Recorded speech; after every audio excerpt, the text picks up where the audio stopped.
അതെ, തിരക്കൊടുത്ത് പണ്ടത്തെ പോലെ അല്ല, തട്ടിയും ഒട്ടും ചെയ്യരുത്.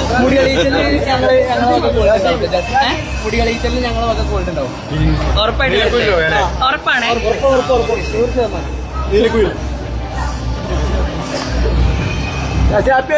ഹാപ്പിയാണ്.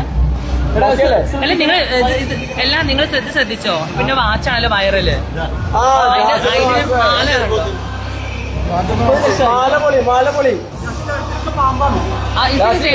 ബൽഗാരിയുടെ തന്നെയാണ്. ബൽഗാരിയുടെ സെയിം. പിന്നെ ആൾക്കാർ പറയും ഇതിന് 100 ദുബായിൽ എത്ര 100 രൂപ. ദുബായിൽ 100 രൂപ കിട്ടുന്നത്. ദുബായിൽ റിസോർട്ട് വാച്ചും കിട്ടും 100 രൂപക്ക്. ഐഫോൺ വാച്ചും കിട്ടും ദുബായിൽ. ഇത് 18 കാരറ്റ് ഗോൾഡ് മാലയാണ്. 18 കാരറ്റ് ഗോൾഡ് ആണ്. ഇതിന് വരുന്നത് 2 lakh rupees ആണ്. ഇത് കണ്ടോ?